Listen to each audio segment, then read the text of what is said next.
Juan capítulo 10, y vamos a leer del versículo 22 al 26. 27, perdón. Juan capítulo 10, versículo 22 al 27, que nos quedamos en el 21 la última vez. Hoy vamos a ver del 22 al 27.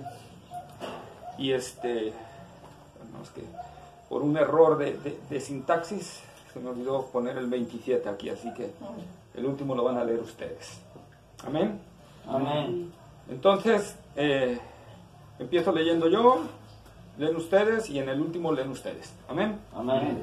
Bueno. Celebrase en Jerusalén la fiesta de la dedicación. Era invierno. Y Jesús andaba en el templo por el pórtico de Salomón. Y le rodearon los judíos y le dijeron: ¿hasta cuándo nos turbarás el alma? Si tú eres el Cristo, dínoslo abiertamente. Jesús le respondió: os lo he dicho y no creéis. Las obras que yo hago en el nombre de mi Padre, ellas dan testimonio de mí. Pero vosotros no creéis, porque no sois de mis ovejas, como os he dicho. Mis ovejas oyen mi voz, y yo las conozco y me siguen. Amén. Amén. Hasta ahí, ¿verdad? El tema del día de hoy, si quieren anotarlo allí, vamos a ver las características de la oveja de Cristo, de una oveja que es de Cristo. Amén. Amén. Vamos a ver esa parte. Lógicamente vamos a entrar, como vamos versículo a versículo, vamos a ver el contexto. En el versículo 22 dice: celebrase en Jerusalén la fiesta de la dedicación. Era invierno. Entre este versículo, el 22, entre el versículo 21 y el versículo 22, hermanos, han pasado de 2 a 3 meses de diferencia, ¿sí? Y vamos a ver por qué. O sea, no es algo continuado. Hay una interrupción de 2 a 3 meses. ¿Por qué? Porque dice que estaba en la fiesta de la dedicación, ¿verdad? Entonces ya cambió, ahora está en otra fiesta, y esta fiesta se celebraba 2 o 3 meses después, dependiendo de cómo tomemos el mes, ¿verdad? Y vamos a ver por qué, ¿sí? Esta fiesta, amados hermanos, nosotros tenemos que verla. Esta se celebraba en el mes de Kislev. ¿Sí? Si no saben, busquen un diccionario. No, no es cierto. El mes de Kislev es un mes judío que abarca entre noviembre y diciembre. Acordémonos que el calendario judío no es igual al nuestro, ¿sí? Entonces empieza normalmente casi después de mitad de mes del nuestro hasta la otra mitad del mes del nuestro. Entonces está entre noviembre y diciembre. Y se celebraba el 25 del mes de Kislev. O sea, por ahí, no sé, en nuestro calendario a lo mejor sería por el 10 de diciembre, ¿no? Que se celebraba esta fiesta. Esta fiesta no era una fiesta que estuviera mandada por Dios, ¿sí? No era una fiesta que Dios hubiera ordenado en el Antiguo Testamento. No existe esta fiesta dentro de las ordenanzas de Dios, ¿sí? Esta fiesta fue una fiesta que se celebró. ¿Por qué? Y en base a qué. Bueno, recordando cuando vimos Daniel, ¿se acuerdan? La invasión de Antíoco Epífanes, cómo se apoderó, cómo obligó a los judíos, los quiso helenizar, los quiso volver griegos, cómo metió la imagen de Zeus en el altar, en el lugar santo, ¿verdad? Cómo sacrificó un cerdo en el altar del sacrificio, ¿verdad? Cómo mandó a los judíos que no guardaran bienvenida. Que no guardaran el día de reposo, ¿verdad? Ni que tuvieran las escrituras. Bueno, fue un tiempo muy tremendo para los judíos, ¿sí? Pero en ese periodo de tiempo, ¿verdad? Se levantó el sacerdote, el sumo sacerdote Matatías, así se llamaba, Matatías, no es un trabalenguas. Matatías se levantó, ¿verdad? Y formó un grupo de judíos radicales, ¿verdad? Que empezaron a combatir a Antíoco Epífanes. Esto es en la época que nosotros conocemos como de los macabeos, ¿sí? Porque así se apellidaban estos, ¿verdad? Matatías. Y lograron derrotar a Antíoco Epífanes gracias al hijo de Matatías, que se llamaba Judas Macabeo, que fue un excelente estratega militar, aunque él no era militar, pero podríamos decir así que Dios le dio esta capacidad, ¿no?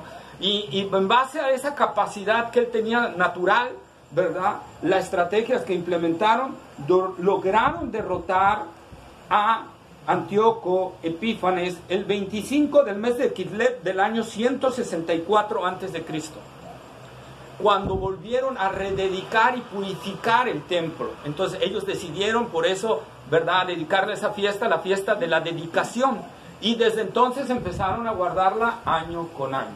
Amén.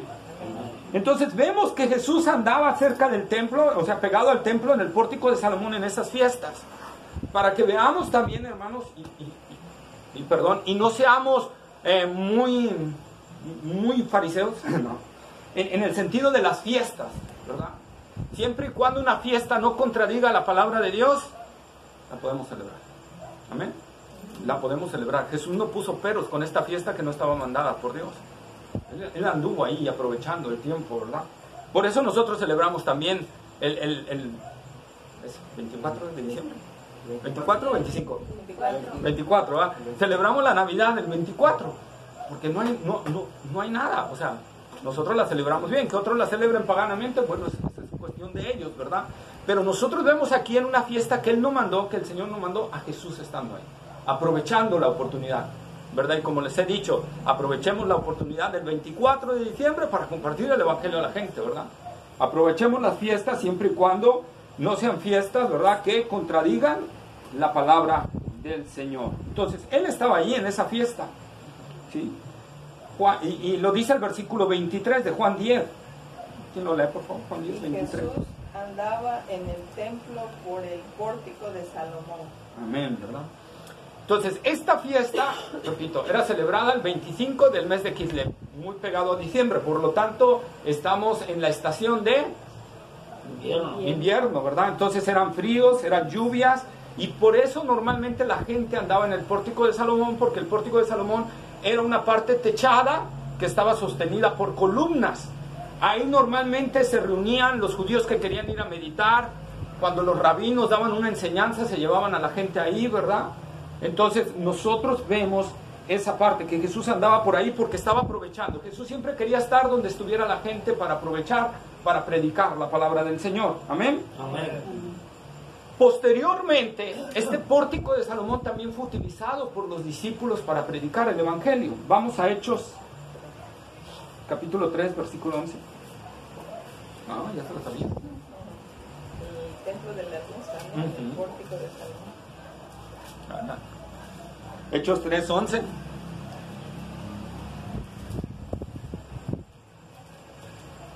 Y teniendo asidos a Pedro y a Juan, el cojo que había sido sanado, todo el pueblo atónito concurrió a ellos al pórtico que se llamaba de Salomón. Ahí está, ¿verdad? Pues ahí aprovecharon. Pedro se lo llevaron para allá, ¿verdad? Porque sabía que era la mejor situación donde poderle hablar a la gente y tener espacio para hacerlo. También volvemos a encontrar esto mismo en Hechos 5:12.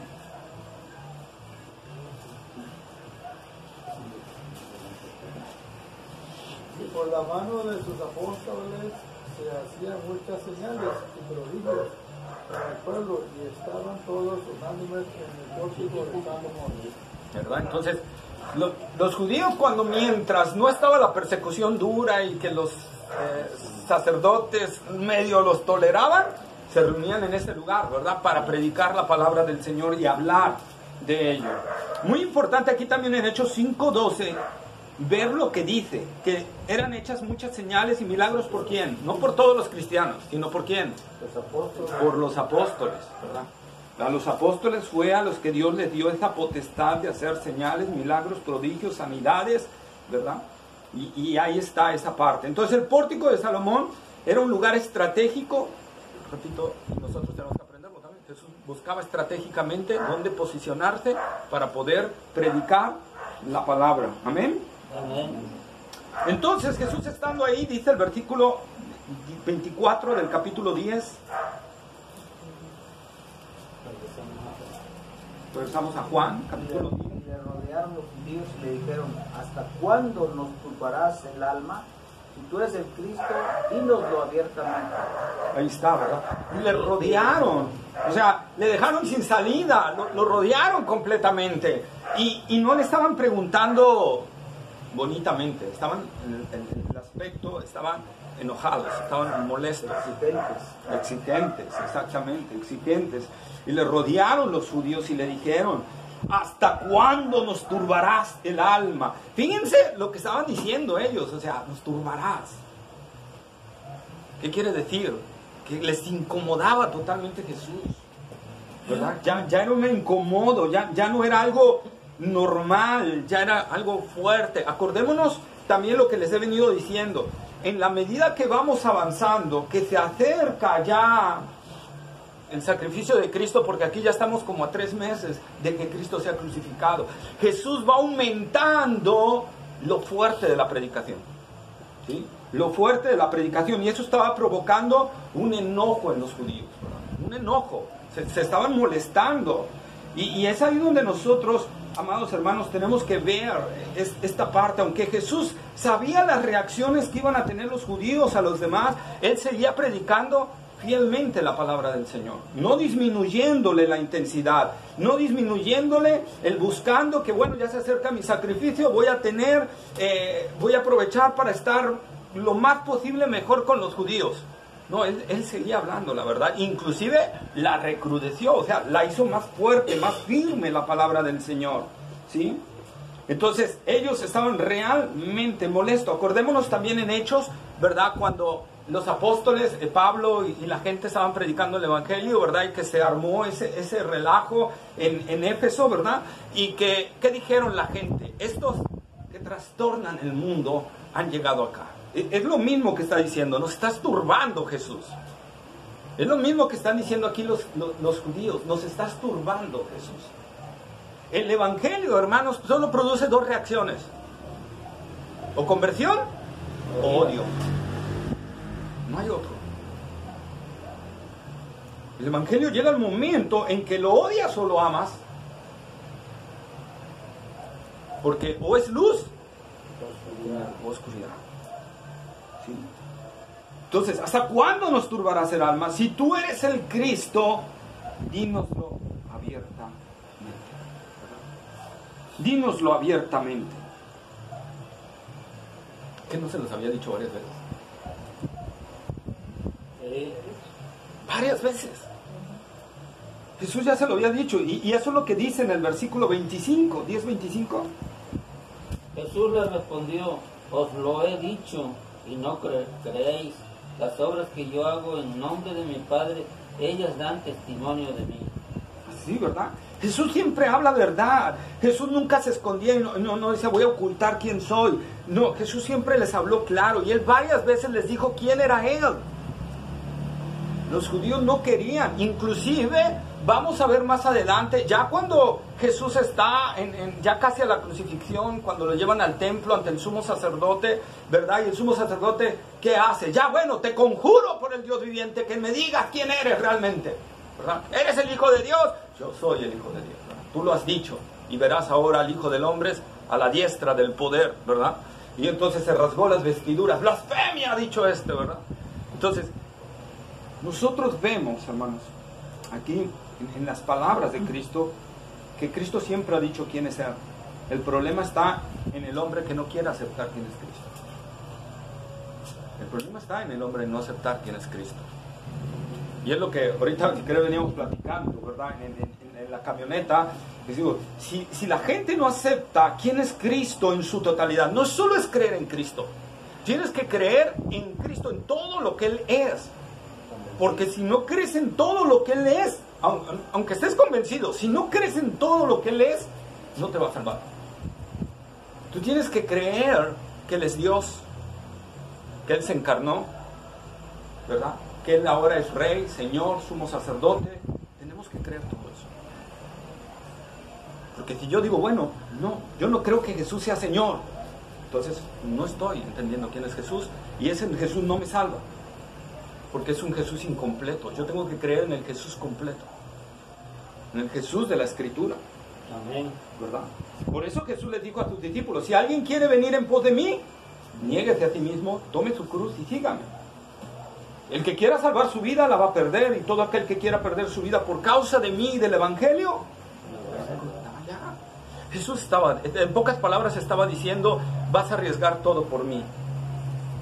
simple hombre, no, porque él estaba diciendo, él era Dios, él era Dios, y es lo que Dios está diciendo de nosotros, ¿verdad?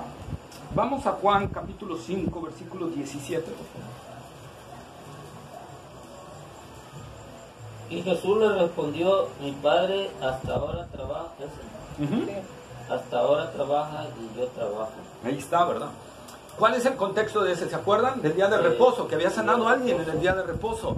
Y Jesús dice, mi Padre hasta ahora trabaja y yo trabajo. ¿Qué estaba haciendo Jesús? Igualándose al Padre. Igualándose al Padre. En pocas palabras, él estaba ahí diciendo, yo soy el que soy. Amén. Para mí no me afecta el día de reposo porque yo soy Dios. Yo puedo hacerlo. Versículo 46. Ahí mismo del Juan 5. Juan 5, 46. Porque si creyeses a Moisés y no creáis a mí, porque de mí escribo él. A ver otra vez. 46. 46. Porque si creyeseis a Moisés y me creeráis a mí, A mí me creerías, ¿no? ¿Me creerías a mí? ¿Me creerías a mí? Sí. a mí porque de mí escribo él. Escribió él. Entonces nosotros vemos, hermanos, entonces esta parte. De mí escribió Moisés. Jesús les estaba diciendo claramente quién era él, ¿verdad? ¿Quién era él? En toda la plenitud. Ahora vamos al capítulo 8. No vamos a ver todos porque tampoco nos vamos a inundar de citas. Pero Juan capítulo 8, versículo 12.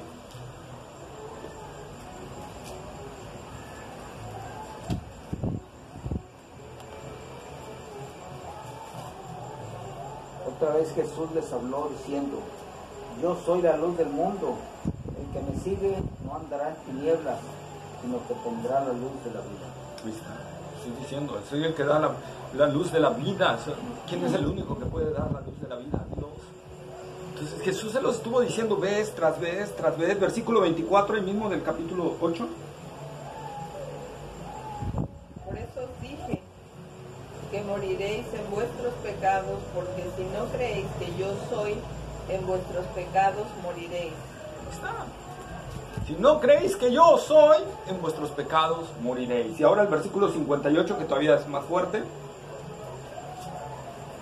Jesús le dijo, de cierto os digo, antes que Abraham fuese, yo soy. Ahí está. Entonces Jesús se los declaró vez tras vez, tras vez, tras vez, tras vez, tras vez. ¿Y ellos qué pasaba? No lo aceptaban. No lo aceptaban. ¿Cuál era la razón por las que no lo aceptaban? Porque no era el tipo de Mesías que ellos querían. Ellos querían un Mesías que cumpliera lo que ellos querían. Ellos querían un Mesías conquistador que los libertara del yugo romano. Como muchos, hoy en día en muchas iglesias hacen. Solo quieren la parte de Jesús que les habla de bendición, que les habla de prosperidad, que les habla de salvación, que les habla de vida eterna, de salvación, pero no quieren la otra parte de Cristo que habla de obediencia, que habla de tomar la cruz, que habla de negarse a sí mismo, que habla de estar dispuesto hasta morir y de perderlo todo por Él. Este Cristo no me gusta. Me gusta el Cristo que me dice que me va a llenar de gozo, que me va a llenar de alegría. El otro Cristo yo no lo quiero. Lo mismo sucedía en los judíos. Lo mismo sucedía en los judíos. Nada más querían agarrar la porción de la escritura que les gustaba y les agradaba a ellos. Ellos querían el Mesías conquistador. Por eso, como les he dicho, hasta la fecha no leen Isaías 53. Se lo brincan, ¿verdad? Porque ellos no quieren ese Mesías. Al Mesías sufriente no lo desean, ¿verdad? Y les repito, como muchas iglesias hoy, ¿cuántas veces les han hablado de que el cristiano tiene que sufrir? Y no oyes eso casi en las iglesias. Hoy es prosperidad, hoy es que te va a ir bien, hoy es que Dios va a cumplir todo lo que tú ores, hoy es que todo eso, ¿verdad? Pero el lado del sufrimiento, no, gracias, ese Jesús yo no lo quiero. Ese Jesús no me interesa y lo hago a un lado porque solo quiero el Cristo. Es como cuando en la doctrina, ¿verdad? Hablamos de que Dios es amor, Dios es misericordia, Dios es ¿qué? Bueno. ¿verdad? Y me quedo con ese Dios. Pero no quiero al Dios que es justo, santo, que se aira, soberano, ¿verdad? Inclusive lo ves en distintas iglesias, lo vemos, que nada más se predica el amor, la misericordia, la gracia, ¿verdad? Pero no predican la ira de Dios, no predican, ¿verdad?, la santidad de Dios, no predican la soberanía de Dios, no predican la justicia de Dios. ¿Por qué? Pues lo mismo, están haciendo lo mismo que estos judíos. Y entonces cuando viene alguien y les predica diferente, como Cristo que vino y les predicó acerca de un Mesías que venía a morir en la cruz del Calvario, que no venía a derrotar el yugo romano, ¿verdad? No, ese Cristo no lo quiere. Y entonces, ¿qué produce? Enojo, rechazo. Rechazo. Por ejemplo, tú predícale a alguien que está habituado a oír esto, predícale acerca de esto, y se va a enojar y se va a molestar. Se va a enojar y se va a molestar porque no aceptamos. Es la parte natural del ser humano, su pecado. No quiere aceptar lo que Dios es. Él solo quiere aceptar de aquello de lo que se puede beneficiar de Dios. Solo queremos los beneficios de Dios. Solo queremos un Jesús que nos salve y punto. Pero no queremos a un Jesús al cual nosotros tenemos que arrodillarnos y obedecer al señorío de Cristo. No queremos a Jesús como Señor, solo queremos como Salvador. Solo lo queremos como Salvador. Y no se puede hacer eso. Esa es la reacción que tenían los judíos. Por eso estaban bastante molestos los judíos, porque vean lo que le decían. Ahora Jesús dice, os lo he dicho. Ahora no solo es lo que ha dicho Jesús, son las obras que ha hecho. Son las obras también que hablaban de lo que le había hecho, ¿verdad? Había alimentado a 5,000 varones sin contar mujeres y niños, con 5 panes y 2 pececillos. Y había hecho todavía que sobrara. Eso hablaba de un milagro que nadie había hecho. Acababa de sanar a un paralítico que tenía 38 años de estar así, lisiado, mal, y lo sanó, y vieron el hecho sorprendente. Acababa de sanar a un ciego de nacimiento. Todos esos milagros indicaban que él era. Pero como no se acopla a mí, no lo acepto. No quiero a ese Mesías.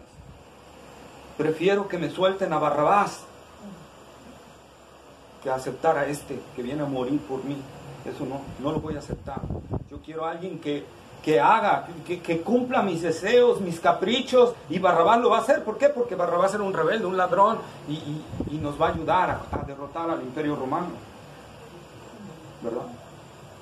Entonces, esto es lo que nosotros tenemos que ver. Juan capítulo 3, versículo 2. Este vino a Jesús de noche y le dijo, Rabí, sabemos que has venido de Dios como maestro, porque nadie puede hacer estas señales que tú haces si no está Dios con él. Ahí está, ¿verdad? Ahí está, hermano. O sea, sí sabían. Sí sabían. Sabemos que Dios está contigo, porque nadie puede hacer estas obras que estás haciendo si no está Dios con él. Sabemos, o sea, plural, no solo sabía Nicodemo, quiere decir que había más del Sanedrín que sabían esto, que había muchos judíos que estaban viendo esto, pero como Jesús no hacía lo que ellos querían, no se sometieron a Cristo. Ellos querían que Cristo se sometiera a ellos, ¿verdad? Y por eso lo rechazaron. Muchos lo siguieron por un tiempo, pero cuando vieron que Jesús no les iba a dar lo que ellos querían, lo que ellos anhelaban en su corazón, ¿qué sucedió? Gracias, Cristo, adiós. Yo mejor me regreso y busco por mis propios medios cómo obtener lo que quiero, ¿verdad? Eso es lo que estaba sucediendo. Y entonces ese ambiente antagónico va creciendo. Por eso ahorita lo rodearon y lo enfrentaron, ¿verdad? Y le dijeron, ¿hasta cuándo nos vas a turbar el alma? ¿Hasta cuándo? Jesús les dice, pues ahí están mis palabras. Yo se los he dicho. Y no solo se los he dicho, las obras que yo hago, ellas también están confirmando lo que yo estoy diciendo. no solo es mi palabra, son ¿qué? Mis obras también que están hablando, ¿verdad? Mis obras que están hablando y están diciendo. Versículo 26, 10:26. Pero vosotros no creéis, porque no sois de mis ovejas, como os he dicho. Amén. Pero vosotros no creéis. Vosotros no creéis. Jesús sabe la realidad del corazón de nosotros. Ellos no le estaban preguntando a Jesús porque quisieran reconocerlo. Ellos no estaban haciéndole esa pregunta a Jesús porque querían someterse a su señorío. Porque si en verdad Él les dijera que Él era el Hijo de Dios, ¿tampoco iban a creer? Ya se los había dicho y no creyeron, ¿verdad? Entonces Jesús les reafirma y les dice, vosotros no creéis. Una característica, hermanos, es eso, una característica de una fe no real, de una incredulidad en nosotros, es cuando queremos, ¿verdad?, acomodar la palabra a nosotros. Cuando hay una raíz de incredulidad en nosotros, queremos forzosamente hacer que Cristo haga lo que nosotros queremos. Por eso el escritor de Hebreos dice que debemos de cuidarnos de que no crezca en nosotros una raíz de incredulidad, ¿verdad? De que no haya en nosotros una raíz de incredulidad, porque nos va a llevar esa raíz de incredulidad tarde o temprano a apartarnos de Cristo, porque significaría que nuestra fe nunca fue real, ¿sí? Porque hay raíz, y la raíz es algo que está oculto, entonces empieza a salir poco a poco y nos va a ir apartando y apartando y apartando y apartando, y cuando veamos nos va a suceder lo mismo que estos judíos, vamos a detestar a Cristo, nos va a pasar lo mismo. Vamos a terminar detestando el Evangelio de Cristo. ¿Cuántos hay que no conocías que estaban en la iglesia y se reunían en la iglesia y los veías muy fervientes y ahora de repente hasta hablan cosas mal contra Cristo? ¿Por qué? Precisamente por eso. Por eso tenemos que examinarnos, dice, examinémonos, dice Pablo, a nosotros mismos, ¿verdad? A ver si estamos en la fe, no vaya a ser que estemos reprobados. La fe auténtica, hermanos. Pero vosotros no creéis. Jesús sabe perfectamente la condición de nosotros. Nuestra raíz, nuestra principal evidencia, inclusive hoy oía un video nada que ver con el tema, ¿verdad? Pero decía, una evidencia real de un auténtico cristianismo es que día a día tú entiendes que necesitas del Señor y te estás arrepintiendo de todas las cosas que has hecho. Diariamente vives un arrepentimiento, diario, de lo que está sucediendo en tu vida. Si no hay un arrepentimiento diario de lo que está sucediendo en nuestra vida, decía este doctor en teología, que se me fue el nombre, Noé, no me acuerdo qué, del Seminario Bautista del Sur, decía, es una evidencia de que realmente eres un cristiano si diariamente estás yendo ante el Señor, pidiéndole perdón, verdaderamente, por tus pecados, por lo que estás haciendo y apartándote de ellos. Y decía ahí, es una evidencia real. El tema del sermón, revitaliza tu vida espiritual, algo así se llama, ¿no? Entonces nosotros vemos, amados hermanos, esa necesidad de examinarnos y ver y compararnos con la Escritura, a ver si estamos en la verdad. No vaya a ser que haya una raíz de incredulidad dentro de nosotros, que solo estemos aceptando parte de Cristo y parte no. Jesús fue claro, ustedes no creen. Ustedes no creen. Jesús sabía realmente la condición del corazón, ¿verdad? En Juan capítulo 2 nosotros vimos en los últimos versículos, los 3 últimos versículos, por favor.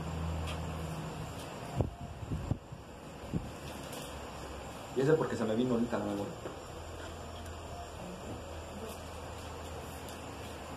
Juan capítulo 2.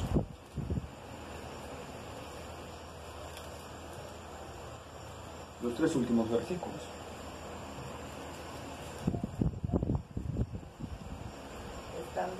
En Jerusalén, en la fiesta de la Pascua, muchos creyeron en su nombre, viendo las señales que hacía, pero Jesús mismo no se fiaba de ellos, porque conocía a todos. Ahí está, ¿verdad? Y no tenía necesidad de que nadie le diese testimonio del hombre, pues él sabía lo que había en el hombre. Ahí está, ¿verdad? Entonces Jesús sabe perfectamente, hermanos, nuestro corazón. Jesús nos conoce perfectamente. Si nos queremos ocultar, no estamos ocultándonos ante Él. Él sabe la verdad y por eso aquí se los está declarando. Ustedes no creen. Ustedes no están buscando que yo declare si soy el Hijo de Dios para creer en mí. Ustedes lo que están buscando es que yo declare que soy el Hijo de Dios para matarme. Esa es la realidad. Recordemos que un capítulo anterior Jesús les dijo eso, ¿verdad? No, en el 8, perdón, ¿verdad? Les dijo eso. Ustedes procuran matarme. En su corazón hay esa intención de matarme. Ustedes no creen. Ustedes no creen.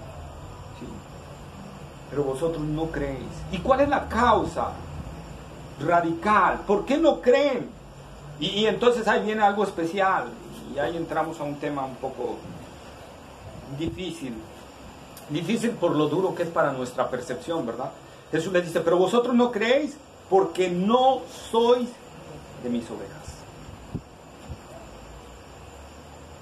Y ahí hablamos de la elección de Dios. Ahí hablamos de la elección del Señor. Ustedes no creen porque no quieren creer. No, ustedes no creen porque no pueden creer, porque no son de mis ovejas. No sois de mis ovejas, ¿verdad? ¿Qué quiere decir esto, hermanos? ¿Verdad? Su necedad no era por falta de evidencia, porque había toda la evidencia. Su necedad no era por falta de la declaración de Jesús. Su necedad era por ceguera y sordera espiritual. Esa es la condición del ser humano. Está ciego espiritualmente y sordo espiritualmente. ¿Verdad? Si Dios no concede el arrepentimiento y la fe, nadie podría creer. Vamos a Filipenses, a la carta a los Filipenses, capítulo 1, versículo 29.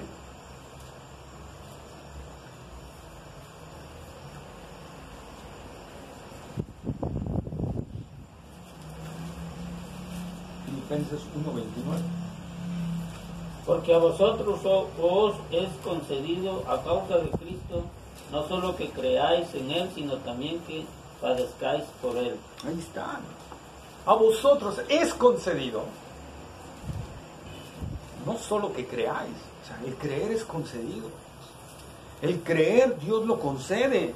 Es una obra de Dios. Dios es el que concede en nosotros tanto el creer como el padecer por Cristo Jesús. Por eso les decía yo cuando Jesús dice, el que quiera venir en pos de mí, niéguese a sí mismo, tome su cruz y sígame. No es una cuestión de obras, es una cuestión del fruto de una auténtica salvación. Porque se te concede el creer y se te concede, ¿qué? Se te concede el creer y ¿qué más? Y padecer, ¿verdad? Se te concede el creer y el padecer.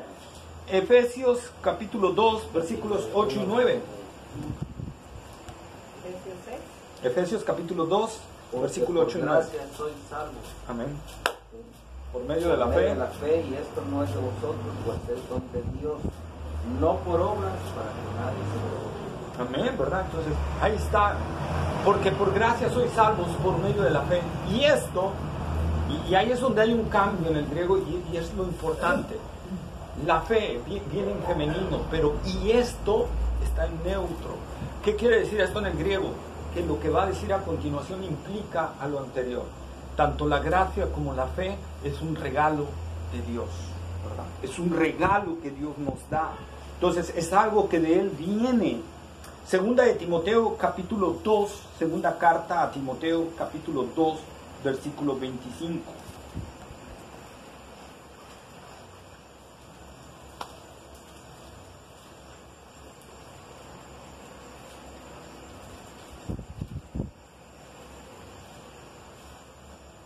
Que con mansedumbre corrija a los que se oponen, por si quizá Dios les concede que se arrepientan para conocer la verdad. Ahí está, ¿verdad?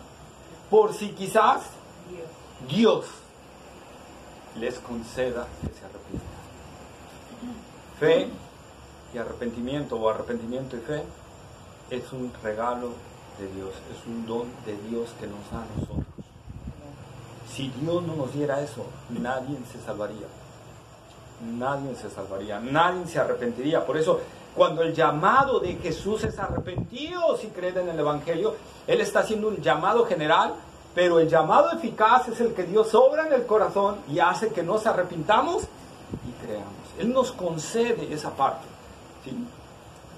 Él nos concede esto. Segunda de Tesalonicenses, capítulo 3, versículo 2, ya me eché otro.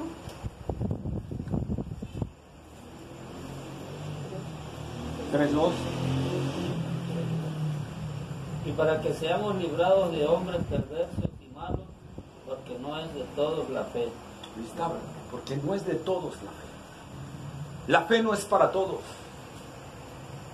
Y lo está diciendo ahí también el apóstol Pablo, no es para todos. La fe solo es algo que Dios otorga a nuestra vida, ¿sí? La situación de la humanidad en general es, como digo, es de ceguera, sordera y muerte espiritual. Segunda de Corintios 4:4. Porque el Dios de este siglo ha cegado los entendimientos para que no les resplandezca la luz del Evangelio en la faz de Jesucristo. Porque el Dios de este siglo cegó el entendimiento de ellos, ¿verdad? El cual es en la imagen de Dios. Entonces, para que no les resplandezca la luz del Evangelio, ¿verdad? Entonces, amados hermanos, nosotros tenemos que entender eso. La gente está ciega, sorda y muerta espiritualmente. ¿Sí? Efesios capítulo 2, versículo 1. Él los dio vida cuando estaban muertos en vuestros delitos y pecados. Amén, ¿verdad? Y Él los dio vida a vosotros cuando estabais muertos en vuestros delitos y pecados. Él nos dio vida, Él nos dio vida cuando estábamos muertos en nuestros delitos y pecados. ¿Cómo estábamos? Antes de Cristo, muertos. Muertos. Cuando Él nos da nueva vida, entonces todo cambia. Colosenses 2:13, antes. Carta a los Colosenses, capítulo 2, versículo 13. Y a vosotros, estando muertos en pecados y en la incircuncisión de vuestra carne, os dio vida juntamente con Él, perdonándoos todos los pecados. Ahí está, ¿no? Nosotros estamos muertos espiritualmente, muertos en nuestros delitos, en nuestros pecados, pero Él, ¿quién es Él? Dios. Bueno, también Cristo implica la Trinidad, pero Dios nos dio vida en Cristo Jesús. Juan 3:3 y 5, Juan capítulo 3, versículo 3 y 5.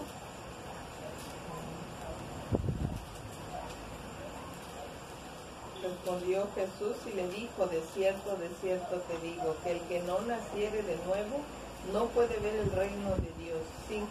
Respondió Jesús, de cierto te digo, que el que no naciere de agua y del Espíritu no puede entrar en el reino de Dios. Bien, entonces, si no nacemos de nuevo, no podemos ver el reino de Dios. Estamos ciegos, no podemos ver el reino de Dios. Si no nacemos de nuevo, no podemos entrar en el reino de Dios. ¿Ven?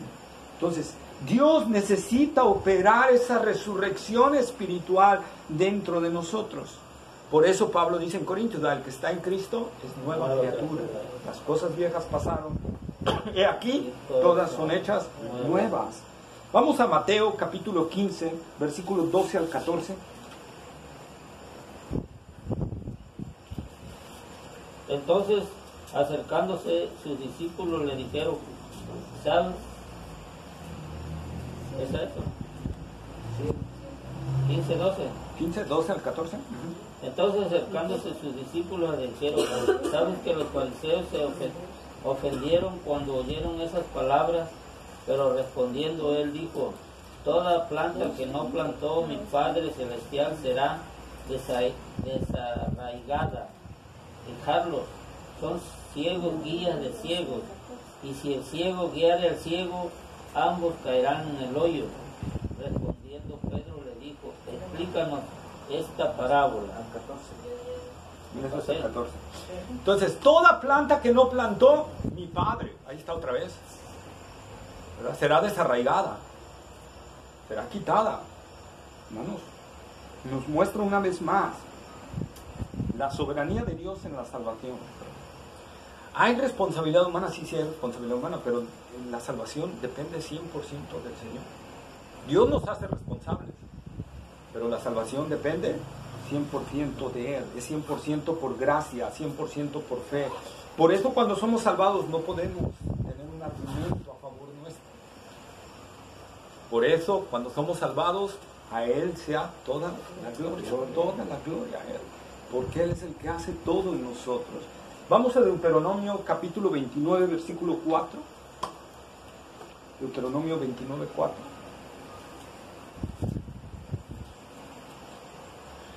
Pero hasta hoy Jehová nos ha dado corazón para entender, ni ojos para ver, ni oídos para oír. Ahí está, ¿verdad? Porque hasta ahora Jehová no nos ha dado corazón, ni oídos, ni ¿qué más? Ni ojos.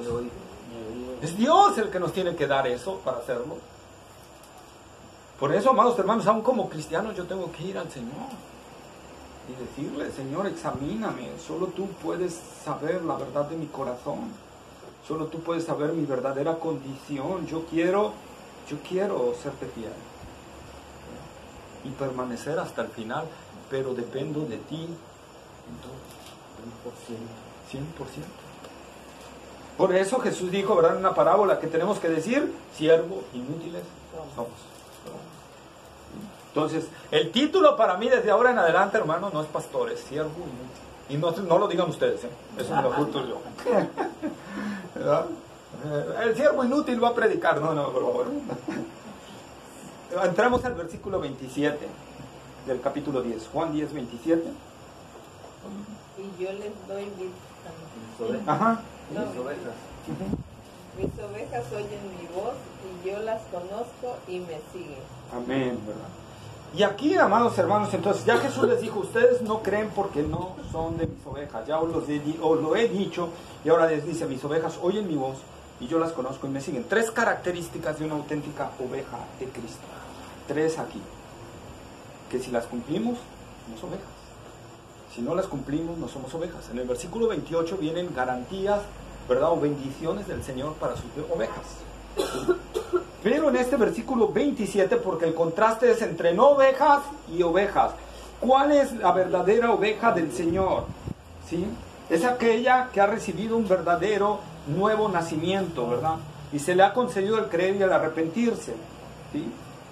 Porque el Evangelio, como dice Pablo en Romanos 1:16, es poder de Dios para salvación a todo aquel que cree, ¿verdad? Entonces, mis ovejas oyen mi voz. Punto número 1. Una auténtica oveja del Señor oye la voz del Señor. Romanos 10, 17. Romanos capítulo 10, versículo 17.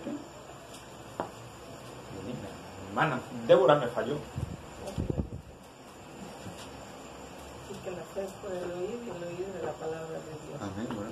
Así que la fe viene por el oír y el oír por la palabra de Dios. ¿El oír por qué viene? Por la palabra de Dios.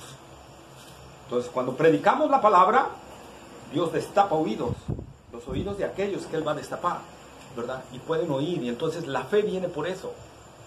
Por eso tenemos que predicar fielmente el Evangelio, tenemos que hablarlo fielmente, ¿verdad? Y tenemos que darlo fielmente, porque la fe viene por predicar, por la palabra del Señor. Además, si hiciéramos un poco más hermético esto de Romanos 10, 17, la fe viene por el oír y el oír por la palabra de Dios. ¿Qué quiere decir esto? Como cuando Jesús sanaba a los sordos, ¿verdad?, y le tocaba los oídos. Te sano. La palabra del Señor, ¿verdad? Que en el momento en que estamos predicando el llamado eficaz, hoy, oye, y nuestros oídos son toda la cerilla espiritual que traíamos ahí, sale, ¿verdad? Todo ese tapón de cerilla, ¡pum!, sale, y entonces podemos oír la voz del Señor hablándonos a nosotros. Es Él el que hace la obra en nosotros para que esa sordera espiritual ese corazón duro que teníamos se abra a la palabra. ¿Se acuerdan? Lidia, ¿verdad? Cuando estaba ahí Pablo predicando con las mujeres en la oración, y dice que Dios abrió su corazón para que pusiera atención a lo que Pablo estaba diciendo. Dios haciendo la obra primero. Abre el corazón de Lidia, ¿verdad? Y para que pueda oír y poner atención a lo que Pablo estaba diciendo. Entonces, cuando Dios abre nuestros oídos, es porque mete fe dentro de nosotros para que podamos nosotros, ahora sí, creer.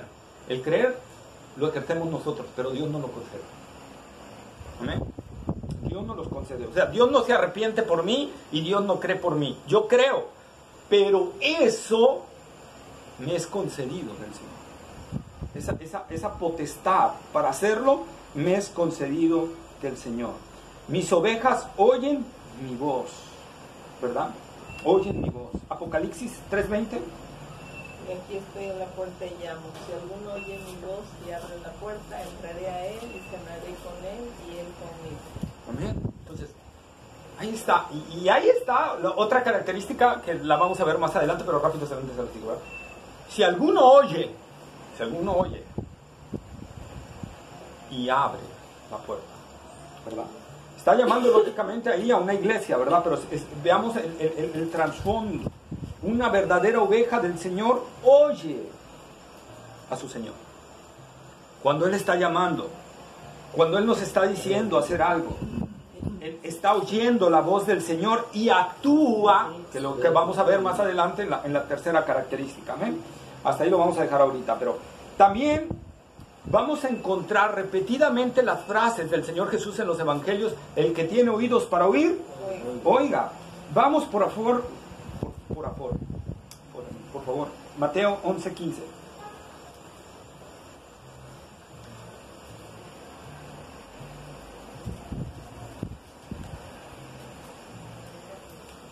Mateo capítulo 11, el que tiene oídos para oír, oiga. Ahí está, ¿verdad? El que tiene oídos para oír, oiga. ¿Que eran sordos la multitud que estaba oyendo a Jesús?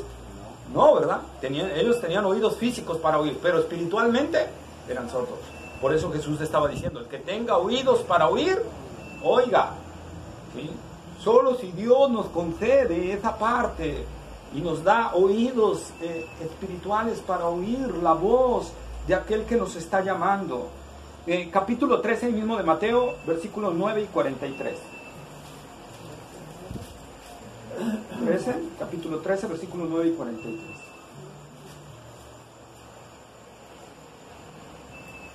El que tiene oídos para oír, oiga. Ahí está, ¿verdad? Y el 43 lo mismo. Entonces los justos resplandecerán como el sol en el reino de su Padre. El que tiene oídos para oír, oiga. Ahí está, Jesús estaba diciendo, el que tenga oídos para oír. Jesús hablaba a todo mundo. Pero ¿qué pasaba? Solo el que tiene oídos para oír, va a oír. Algunos no. Va a oír. ¿Qué tengo? Y esta frase se repite también en Apocalipsis, inclusive, ¿verdad? Las iglesias, Apocalipsis 2:7.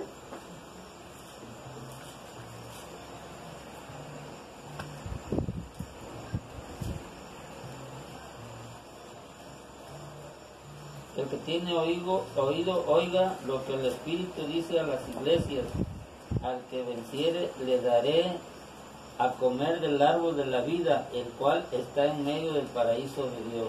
Está, ¿verdad? El que tiene oído, oiga, ¿verdad? Y eso se repite en las iglesias. No vamos a ver todas, pero en todas las iglesias Jesús dice, el que tiene oídos, oiga.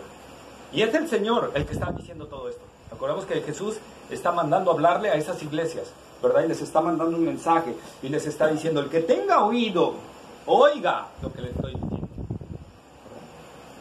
Entonces nosotros vemos, inclusive en la gran tribulación también, Apocalipsis 13:9. Apocalipsis capítulo 13, versículo 9. Si alguno tiene oído, oiga. ¿Verdad? Si alguno tiene oído, oiga. Ahí está, hermanos. Entonces nosotros vemos esa parte. Las ovejas del Señor oyen la voz del Señor porque tienen oídos para oírlo. ¿Sí? Recordemos inclusive la figura que Jesús está utilizando, ovejas, ¿cuál es lo que les he dicho? En el oriente, El pastor manda a llamar a sus ovejas y sus ovejas lo oyen, ¿verdad? Lo oyen. Segunda característica, yo las conozco. Esta es la característica prioritaria. Yo las conozco. Es la más importante. Lo importante no es que nosotros, que sí tiene importancia, claro, ¿verdad? Pero lo más importante es que nosotros conozcamos al Señor. Lo más importante es que Él nos conozca a nosotros. Que Él nos conozca a nosotros. Eso es lo que nosotros debemos de estar, ¿verdad? Y buscar, que el Señor nos conozca. Mateo capítulo 7, versículos 22 y 23.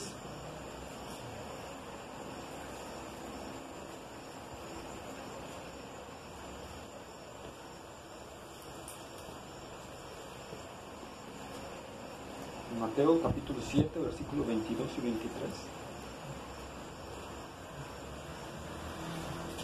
Muchos me dirán en aquel día, Señor, Señor.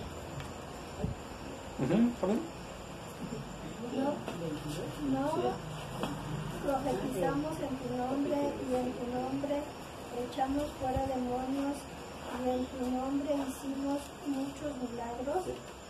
Y entonces les declararé, nunca os conocí, apartados de mí, hacedores de maldad.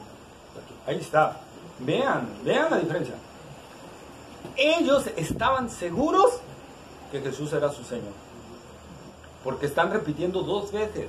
Para un judío repetir 2 veces era una verdad profunda, una verdad muy firme, lo que iban a decir, ¿sí? Por eso dicen, Señor, Señor. No profetizamos en tu nombre y en tu nombre echamos fuera demonios. ¿Y qué les dice el Señor? Nunca los conocí.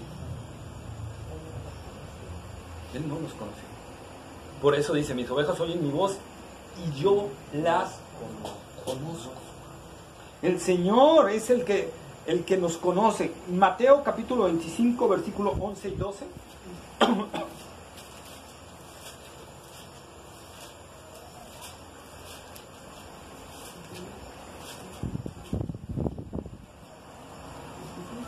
Once, 25, 11 y 12.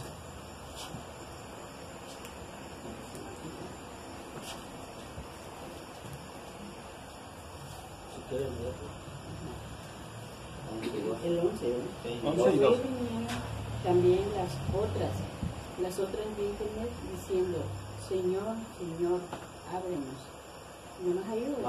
Mas él respondió, dijo, de cierto os digo que os no conozco. Ahí está, ¿verdad? Y otra vez las vírgenes decían, Señor, Señor. Doble repetición. Ellas estaban seguras que Jesús era el Señor, ¿verdad? Pero el Señor les dice, no las conozco. No sé quiénes son. No sé quiénes son. Lucas capítulo 10, versículo 20.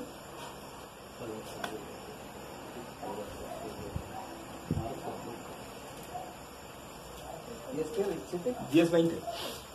10, 20.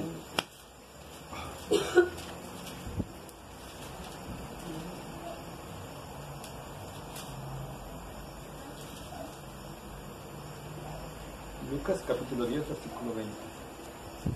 Pero no os regocijéis de que los espíritus se os sujeten, sino regocijaos de que vuestros nombres estén escritos en los cielos. Amén. Eso es lo importante, no regocijarnos en lo que pueda suceder, sino en que nuestro nombre esté escrito en el libro de los cielos.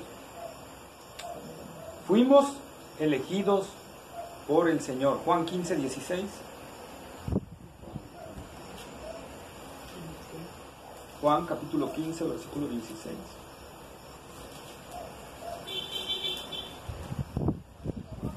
No me elegisteis vosotros a mí, sino que yo os elegí a vosotros y os he puesto para que vayáis y llevéis fruto y vuestro fruto permanezca, para que todo lo que pidieres en el nombre, pidieres al Padre en mi nombre, Él os dé. Amén. Entonces Jesús da esta parte, yo los conozco, es la parte importante, y eso habla exactamente de la elección del Señor. Acordémonos que Jesús varias veces, y lo vamos a ver más adelante también cuando lleguemos al capítulo 17, y luego aquí más adelante, cuando veamos las características también, que dice, mi Padre que me las dio, ¿verdad?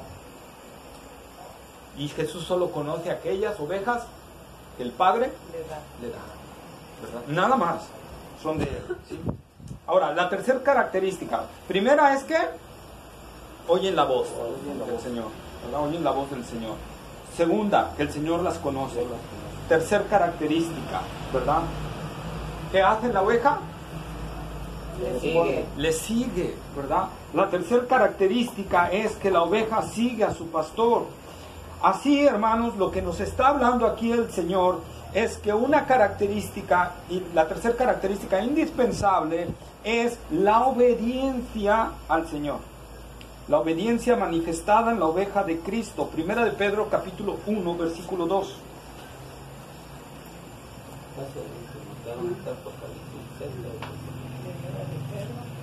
Capítulo 1, versículo 2.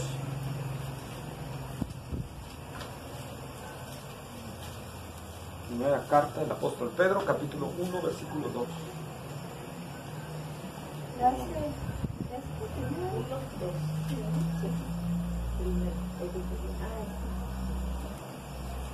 Elegidos según la presciencia de Dios Padre en santificación del Espíritu, para obedecer y ser rociados con la sangre de Jesucristo, gracia y paz os sean multiplicadas. Ahí está, ¿verdad? Elegidos según la presencia de Dios. El conocimiento anticipado. Dios eligió y eligió un grupo. Y luego, ¿qué dice? Para santificación del Espíritu, para obedecer. Nada más que ahí, otra vez, un detalle en el griego. Ahí lo está tomando como un adjetivo, y no es un adjetivo, es un sustantivo. Realmente debería de traducirse para obediencia. Para obediencia. ¿Qué quiere decir esto? Que el fruto, hermanos, de una auténtica salvación es que sigues al Señor. O sea, lo obedeces y lo sigues obedeciendo y lo sigues obedeciendo. Es un fruto, no es una acción, no es una obra. Es un fruto. ¿Sí? Es muy diferente la obra que el fruto. ¿En qué se diferencia una obra de un fruto? El fruto es algo que nace, ¿no? Así es. ¿Y la obra? La obra es algo que ya está... Un trabajo, una acción, ¿verdad? Una acción. Por eso no somos salvos por obras, somos salvos por gracia. Pero si hemos sido salvados por la gracia, una característica es la obediencia constante a la palabra de Dios. Aunque, claro, que en determinados momentos, ¿verdad?, cometemos desobediencia, ¿verdad? Pero la característica fundamental, buenas noches, la característica fundamental, bienvenida, qué bueno que vino. Fundamental es la obediencia. Algo que caracteriza a una verdadera oveja del Señor es que le agrada obedecer a su Señor. Amén. Amén. O sea, no es una acción de sufrimiento. Ay, tengo que obedecer. No, es una acción de gozo. Le agrada obedecer al Señor. Siente una satisfacción por obedecer a su Señor. Siente aquí adentro que quiere obedecerle en todo. Por eso cuando un cristiano peca, desobedece, se siente mal. Se siente mal, se siente compungido. ¿Por qué? Porque él quiere siempre agradarle al Señor. Amén. Siempre agradarle al Señor. Es la característica de una vez. Pablo también lo dice en Filipenses capítulo 2, versículos 12 y 13. Carta a los Filipenses capítulo 2, versículos 12 y 13.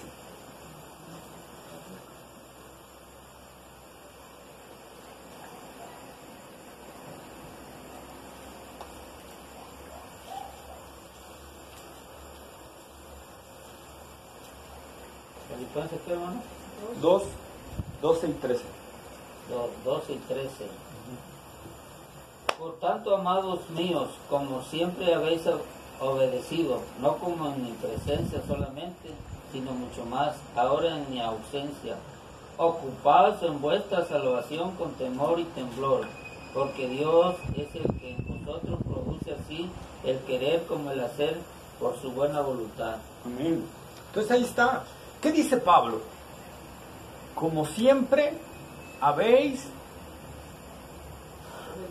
obedecido. La característica fundamental es una obediencia continua al Señor.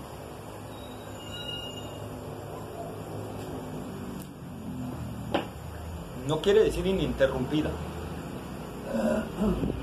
continua.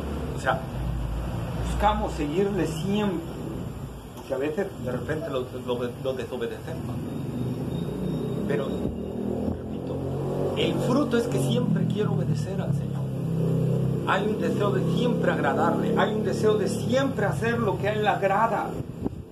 Por eso Pablo está mezclando estas dos cosas y otra vez, como les he dicho, confianza y temor van de la mano en nuestra vida espiritual. ¿Sí? Pablo está hablando de una confianza, siempre han obedecido, pero ahora les dice, ocúpense en su salvación con temor y temblor. ¿Por qué?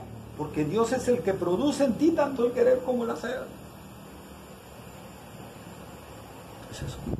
Otra vez, es una dependencia total del Señor. Una dependencia total de Él. Yo camino en la vida cristiana no porque yo sea bueno, no porque yo sea excelente, no porque yo tenga una fe inquebrantable, la fe que yo tengo. Ese dicho de que Dios da sus mejores peleas a sus mejores guerreros, esa es una blasfemia contra el Evangelio. Porque ninguno de nosotros es bueno. No hay nada bueno, no hay nada bueno en nosotros. Entonces es una dependencia total de Dios. Dios es el que produce en nosotros tanto el querer como el hacer. Entonces yo lo que tengo que buscar del Señor, siempre esa plena obediencia hacia Él. Efesios capítulo 2, versículo 10. No por obras para que nadie se gloríe. No, ese es el 9. 2:10. 2:10. Suya y creados en Cristo Jesús para buenas obras, las cuales Dios preparó de antemano para que anduviésemos en ellas. Ahí está. Otra vez. Todo lo que nosotros podemos hacer en el Evangelio, Dios lo preparó de antemano para que anduviésemos en ella. ¿Como un fruto de qué? De la auténtica salvación. Yo voy a empezar a caminar en la vida de obediencia al Señor, no porque yo tengo que esforzarme, sino porque es algo que nace querer hacerlo. Sí, hay una responsabilidad nuestra, y lo vamos a ver, pero es algo que nace dentro de nosotros, el querer obedecer al Señor. El querer obedecerlo. Como decía el salmista, ¿verdad? El obedecer tus mandamientos me ha agradado, ¿verdad? Entonces hay una delicia en obedecer al Señor. Y cuando le fallamos, hay un quebrantamiento dentro de nosotros. Por eso siguen al Señor. Esa es la vida de obediencia. 2 Corintios 2:9.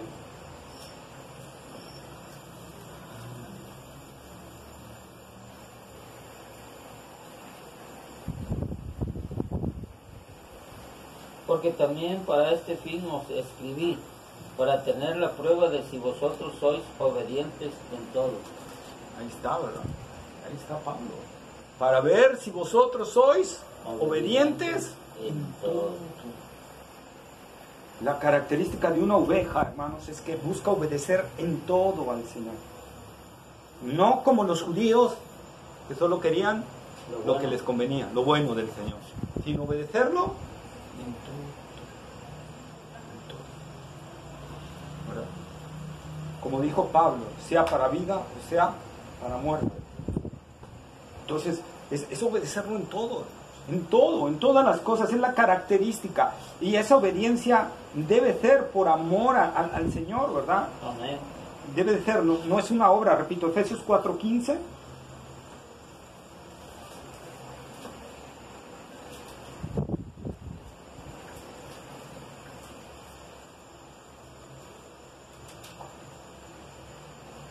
Sino que siguiendo la verdad en amor, crezcamos en todo aquel que es la cabeza, esto es, en Cristo.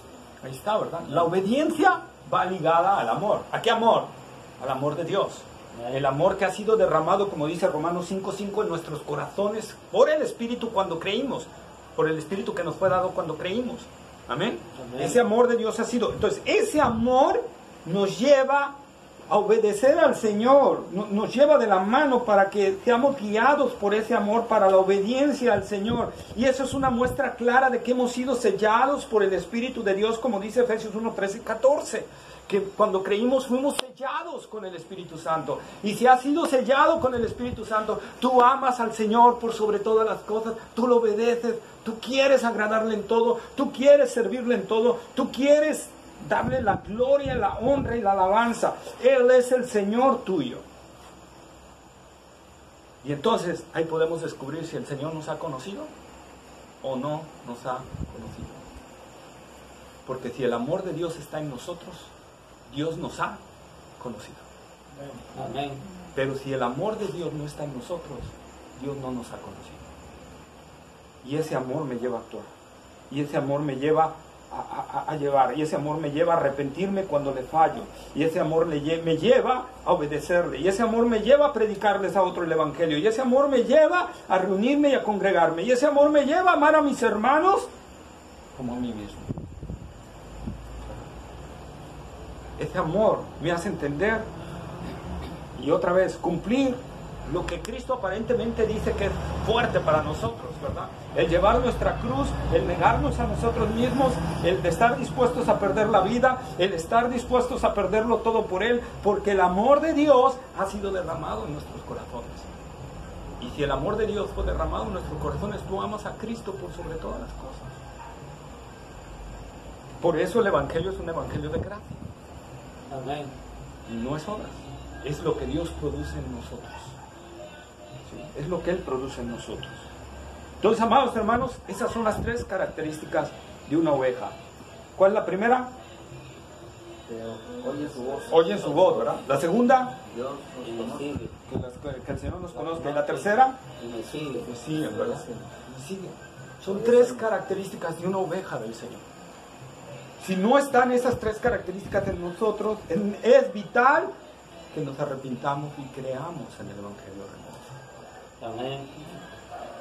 Es vital.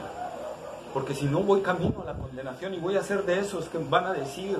Por eso Jesús dijo, en aquel día muchos me dirán, Señor, Señor.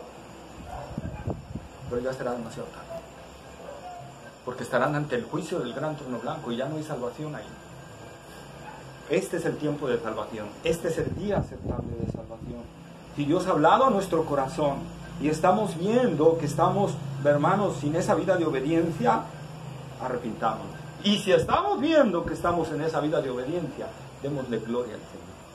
Y caigamos de rodillas también agradeciéndole su gracia para con nosotros, porque no es nuestra obra, es la obra de Dios. Amén.